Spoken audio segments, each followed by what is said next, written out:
At the end of the day, there is a big picture here, which is that it's hard to imagine, and that's the central conclusion of our report, and the report is included parenthetically in your folder, but it's hard to imagine that a hospital, a mid-sized hospital, could unleash as much economic impact for a community as this one quite possibly could, assuming, of course, that this is the hospital that's approved and allowed to be built and becomes operational within, let's say, 3 to 4 years. It's just hard to imagine, and that's the story that I'm going to be telling, but it's a story that I'm going to be telling with numbers, and that's sort of the part of this that may seem a bit dull, but I'm going to walk you through the numbers. In generating the economic impact numbers, we used Implan 3.0 modeling software.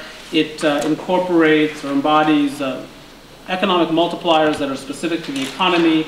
Any tax rates that we utilize are published either by Montgomery County government or by the state of Maryland. And so again, I'll walk you through these things, and thank you for coming here.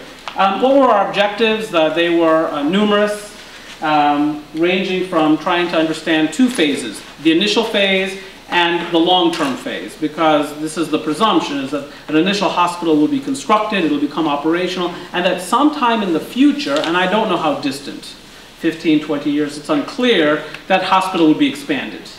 And so the first thing we did was to try to understand the initial impacts of hospital construction, the economic impacts of the operations of that hospital pre-expansion, the economic impacts of expanding the nursing education program, something I'll talk about at Montgomery College, and that's one of the reasons, by the way, a little foreshadowing of why this hospital is so prospectively impactful, is because it leverages this rapidly growing college. The fiscal impacts of that initial phase, the construction, the operations, and of course the expanded nursing program.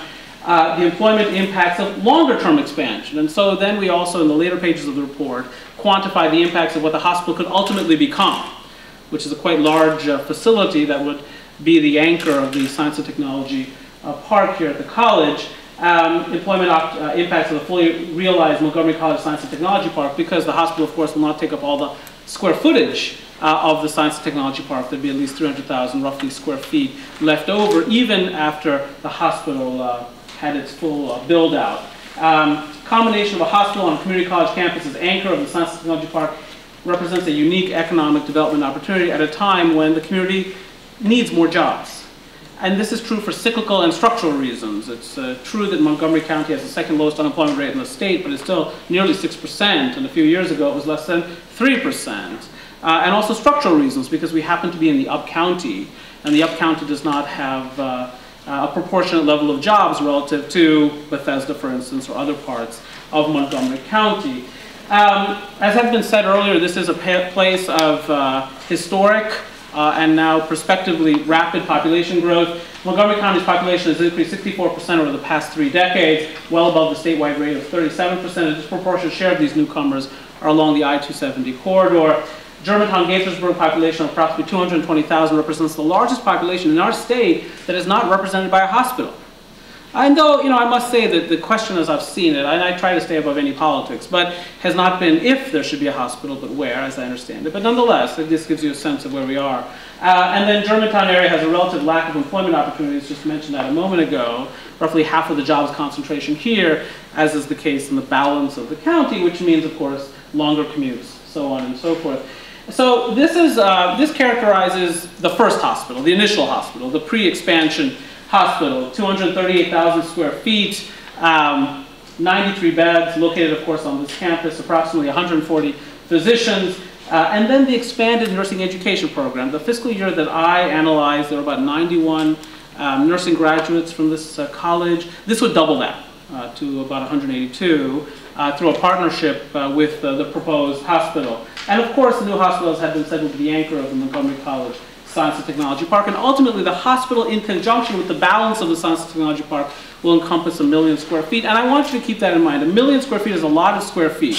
And even if you presumed 1 employee per 250 square feet, what would you come up with? You'd come up with 4,000 employees, as it turns out, 4,000 employees. You'll see in the estimates that we have derived here, we're very conservative, in fact, in terms of the jobs estimates. The final number will seem shockingly huge, actually. But as it turns out, when you're talking about 1 million square feet, you are talking about thousands of jobs. And actually, our estimates, we believe, are actually reasonably conservative. So this is the employment impacts of the initial hospital. again, pre-expansion. And this, is documented in the report that you have been given. In this first numeric column, construction phase impacts. One-time impacts. When you add in indirect and induced jobs, 1,100 construction jobs or construction-related jobs created. The second numerical column, that comes from hospital operations. Again, 93 beds operating, 818 direct jobs, 291 indirect. And let me explain what indirect is, so we take a step back. Indirect represents the impact that comes when one business buys from another business. Now, the hospital in some sense you wouldn't call a business, but it is an operating entity, happens to be on a not-for-profit basis, but it is like a business buying goods and services in the local economy. Those purchases allow people to enjoy better revenues, higher revenues in the local economic environment, and as a result support a larger workforce. And then induced, that relates to household spending. So the people working at the hospital or the people working for vendors to the hospital or of the hospital will have jobs, higher income as a result, and that leads to induced impacts. If you look at the bottom there, 1,548 jobs to the good. And then the impact of the expanded nursing education program, but I want to be clear about how we calculated this. Because the way we did not measure economic impact by looking at, well, how many more faculty would there need to be to double the size of the nursing program? That's not what we did. We asked the question, I think the more important question in terms of trying to model this, what would the income be of those nursing graduates versus what they would be but for the expanded program? We made some presumptions about how many nurses would actually remain in the state, because of course, yes, you graduate nurses, but that doesn't mean that they're going to work in Maryland. Many of them will, but some of them will not. We took that into account. In any case, by looking at the lifetime expanded income of just one graduating cohort from the program, the expanded program, 133 jobs supported there. If you add up 1,548 plus 133, you'll get 1,681. And 1681 will be a number that you'll see again as we go through the slides. This is construction economic impact. So you see here in that first column where I do the construction phase impacts. Here I'm doing that column, but I'm blowing it up to include two more columns, the jobs. So 1,109 there, 1,109 here, and then the income associated with those jobs and the business sales associated with those jobs. That's all that is. So this is one-time impact from construction. It's a significantly sized project. Of course, and it's impactful from a construction perspective. That's important. There are a number of key statistics that sort of characterize or contextualize this. One of them is that the construction unemployment rate in the country is between 20 and 25% presently. Yes, it's true, it's nowhere near the Great Depression. In March of 1933, it was 73.3%, but still it's tough times for construction workers. 88% of all construction workers in our country are men, and it's one of the reasons the male unemployment rate is particularly high, including in Montgomery County. And the male unemployment rate nationally is about 2 percentage points above the female adult unemployment rate. And no sector of the economy, I would argue to you, has been as hard hit by the downturn as construction. Now you might say, well, things must be better in the Washington area than in the balance of the country. To a large extent, that's true. However, not as true as you might think. And that's because typically we expect a lot of construction activity in the Washington metropolitan area. It's a dynamic region of the country, innovative and constantly growing. And so a lot of capacity, construction capacity, has built around that demand for construction, and that capacity presently is underutilized. This would be a good time to utilize that capacity. Local business sales augmented by $150 million over the course of construction.